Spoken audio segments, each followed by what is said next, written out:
Hello students of grade 11. Today's lesson will be on adverbs and will be based on the revision point on page 38 in your pupil's book in Unit 4. Let's see what has been said about adverbs in your revision point. Adverbs describe action. So an adverb is a word that modifies or describes a verb. An adjective, another adverb, or even a whole sentence. Adverbs often end in ly, but some look exactly the same as their adjective counterparts. For example, we can say badly, fortunately, silently, quickly. It's actually very easy to identify adverbs that end with ly. Adverbs often modify verbs. This means that they describe the way an action is happening. Shantha sings loudly. My cat waits impatiently for its food. I will seriously consider your suggestion. The adverbs in each of these sentences answer the question, in what manner? How does Shantha sing? Loudly. How does my cat wait? Impatiently. How will I consider your suggestion? Seriously. Adverbs can also modify adjectives and other adverbs. Often, the purpose of the adverb is to add a degree of intensity to the adjective. The boy is quite intelligent. This book is more interesting than the last one. The weather report is almost always right. The adverb almost is modifying the adverb always, and they're both modifying right. Let's look at some other examples too. Is my singing too loud? Asked Tanya. My cat is incredibly happy to have his dinner. We will be slightly late to the meeting. My father's shirt is very unflattering.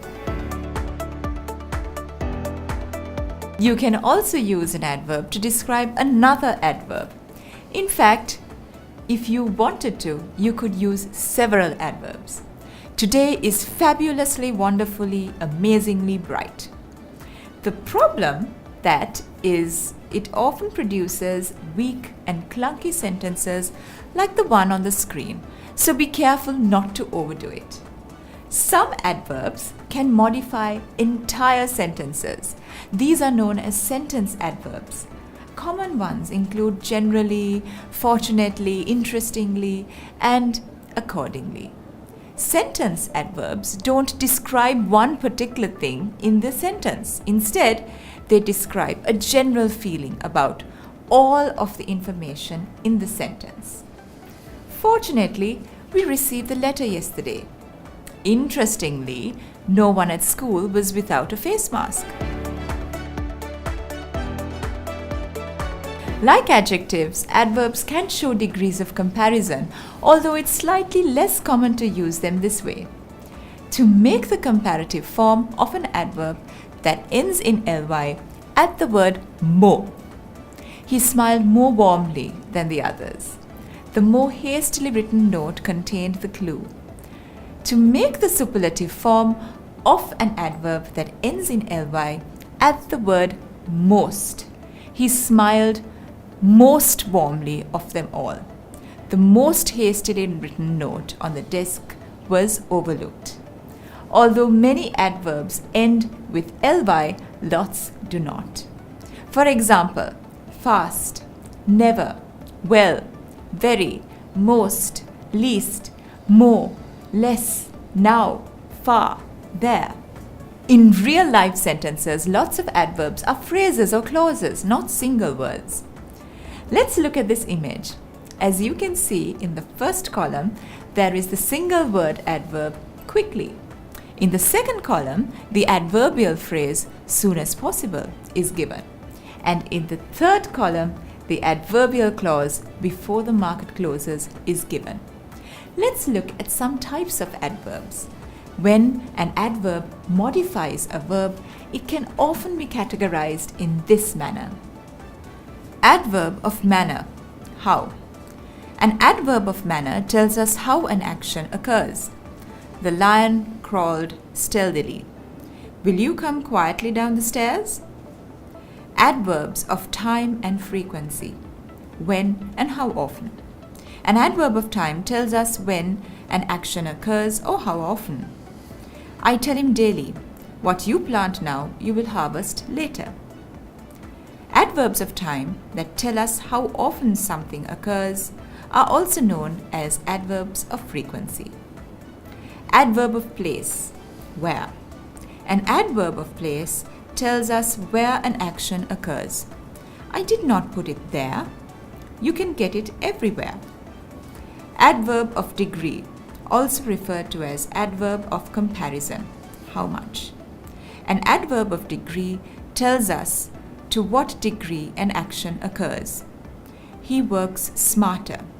I work harder, closer to the exam. So where do we place an adverb? Place adverbs as close as possible to the words they are supposed to modify. Putting the adverb in the wrong spot can produce an awkward sentence at best and completely change the meaning at worst. Be especially careful about the word only, which is one of the most often misplaced modifiers. Consider the difference between these two sentences. Suranga only fed the cat. Suranga fed only the cat. There are two different meanings here. The first sentence means that all Suranga did was feed the cat. He didn't pet the cat or pick it up or anything else. The second sentence means that Suranga fed the cat, but he didn't feed the dog, the bird, or anyone else who might have been around. When an adverb is modifying a verb phrase, the most natural place for the adverb is usually the middle of the phrase. We are quickly approaching the highway. Someone has always loved singing. I will happily help you with your homework. With anything, it is important that you avoid using too many adverbs. It is impossible to avoid adverbs altogether, but we can be sure not to overuse them in a sentence. The trick is to avoid unnecessary use of adverbs. Let's now revert back to your pupil's book. Look at the examples given. A lot of people have the habit of throwing polythene bags carelessly. It's a pleasure to be here. Our topic today is polythene and environment. We usually eat rice and curry for dinner. I'm extremely sorry for the delay. Let's now look at Activity 3 of Unit 4 on page 38. Let's do it together. The words underlined in these sentences are used incorrectly.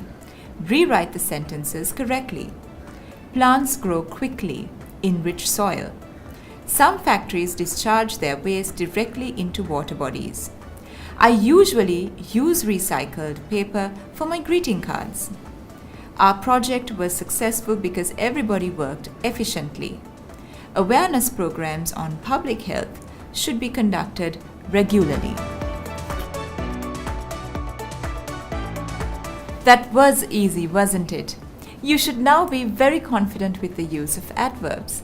Thank you for watching this lesson, and if you want to watch more like the one that you just saw, please subscribe to our channel. Goodbye and see you soon.